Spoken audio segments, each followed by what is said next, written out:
आज का हमारा टॉपिक है नागरिकता का समाप्त होना। ऐसी कौन सी कंडीशन है कि भारत का नागरिकता हमारा खत्म हो सकता है, यहाँ का नागरिकता समाप्त हो सकता है। तो इसको हम देखते हैं। सबसे पहला है, कोई भी भारतीय नागरिक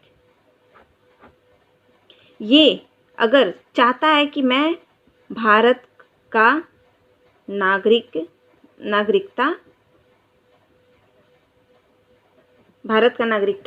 त्याग कर दे, ये चाहता है कि मैं भारत का नागरिकता त्याग कर दूं, ये भारत का नागरिकता त्याग करता है अपनी मर्जी से, और ये जाके बोलता है कि मैं किसी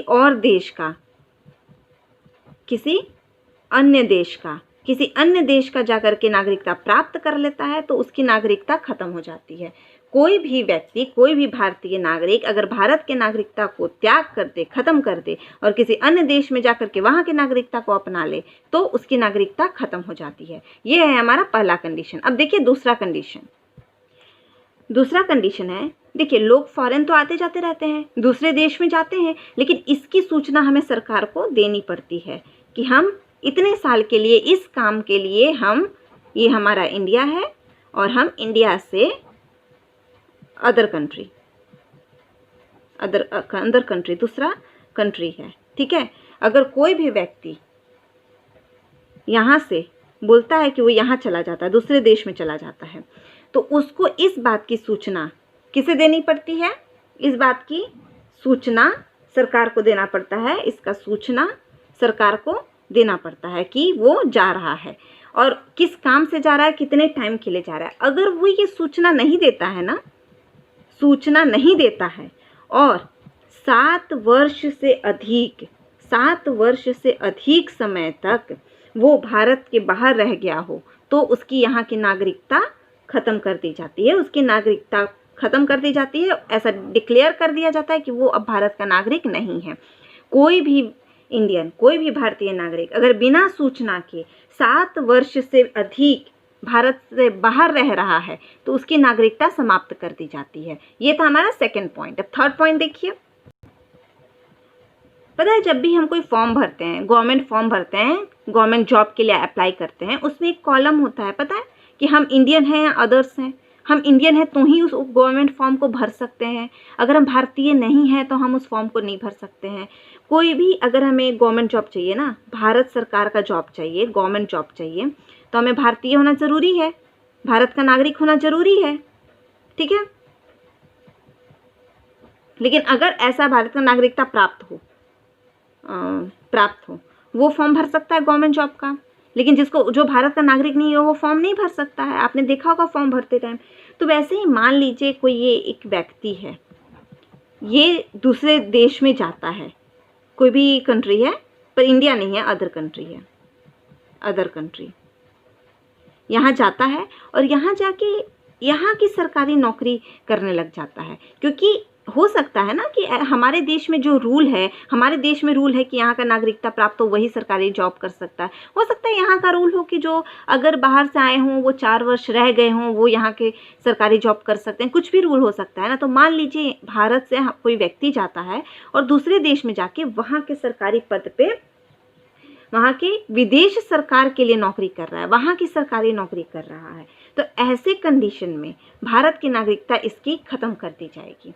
कोई भी भारतीय अगर दूसरे देश में जाकर के बिना सरकार की अनुमति के विदेशी सरकार की सेवा को प्राप्त कर लिया हो ना, तो उसकी नागरिकता को समाप्त कर दी जाएगी। ये अब भारत का नागरिक नहीं रहेगा। ये था हमारा कंडीशन, किस कंडीशन पे हमारी नागरिकता समाप्त हो जाती है। तो चलिए इसको एक झलक फिर से देख लेते हैं। पहला क्या था? कोई भी भारतीय नागरिक अगर भारत की नागरिकता को त्याग करके दूसरे देश की, किसी अन्य देश की नागरिकता को प्राप्त कर लिया हो, तो उसकी यहाँ की नागरिकता खत्म हो जाती है, समाप्त कर दी जाती है। सेकंड क्या था? यदि कोई भी भारतीय व्यक्ति दूसरे देश में जाता है बिना किसी सूचना के साथ, देखिए सूचना नहीं दिया इसने सरकार को सूचना देना चाहिए था कि वो जा रहा है और इतने टाइम लगेगा उसको, ये वो जो भी। तो कोई भी भारतीय नागरिक बिना सूचना के 7 वर्ष से अधिक समय तक भारत के बाहर रह गया है, तो उसको भारत की नागरिकता उसकी समाप्त कर दी जाएगी, खत्म कर दी जाएगी। थर्ड पॉइंट क्या है? कोई भी भारतीय व्यक्ति अगर बिना सरकार की अनुमति के विदेशी सरकार की सेवा के पद को प्राप्त कर लेता है तो उसकी नागरिकता भी समाप्त कर दी जाएगी, खत्म कर दी जाएगी। तो ये था हमारा तीनों कंडीशन जिससे नागरिकता समाप्त हो जाती है। तो ये लेक्चर हमारा कंप्लीट होता है। लेकिन हाँ, इसमें हम आपको एक पॉइंट और बताना चाहेंगे कि एक था नागरिकता, एक संशोधन था नागरिकता संशोधन अधिनियम 1992। इसके पहले के लेक्चर में हमने कौन सा पढ़ा था? नागरिकता संशोधन अधिनियम 1955 पढ़ा था ना इसके पहले के लेक्चर में। इसके अनुसार 5 विधियां था जिसकी वजह से हम भारत के नागरिक बन सकते थे। इसके पहले के लेक्चर में आप देखिएगा, उसमें हमने पढ़ा था। इसमें हम पढ़ेंगे सिटीजन अमेंडमेंट एक्ट 1992 के बारे में। ये 1955 था। इसमें क्या था? इसमें था कि 5 विधि से हम भारत के नागरिक बन सकते हैं। 1992 में एक एक्ट हुआ था नागरिकता संशोधन अधिनियम। इसके अंतर्गत क्या था कि किसी के माँ या पिता, उस टाइम के क्या था कि माँ और पिता दोनों ही इंडियन होने चाहिए, दोनों भारत के होने चाहिए। बच्चे भले विदेश में पैदा हुए हों लेकिन माँ और पिता दोनों को भारतीय होना जरूरी था, तो उनके बच्चों को भारत का नागरिकता मिलता था। 1955 वाले में ये रूल था। 5 विधि थी जिसमें से एक विधि में क्या था कि किसी का माँ या पिता दोनों भारतीय हों और इनके बच्चे अगर विदेश में हों तो उनको भारत का नागरिकता मिलता है। 1992 में एक संशोधन हुआ था जिसमें ये कहा गया कि नहीं भाई, ऐसा कंपलसरी नहीं है कि माँ और पिता दोनों ही भारतीय हों, ये ज़रूरी नहीं है। अगर माँ और पिता दोनों में से कोई भी एक, इन दोनों में से कोई भी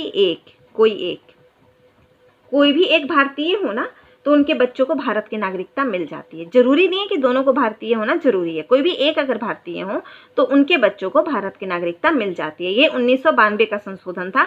आपको ये याद रखना है कि 1992 के संशोधन में क्या हुआ था और 1955 वाले में क्या हुआ था। 1955 वाले में दोनों का भारतीय होना कंपलसरी था, माँ और पिता। लेकिन 1992 वाले में एक नया रूल आया जिसमें ये आया कि दोनों में से किसी एक, कोई भी एक अगर भारतीय हो ना, तो उनके बच्चों को, कोई भी एक होगा तो उनके बच्चों को भारत की नागरिकता प्रदान कर दी जाएगी।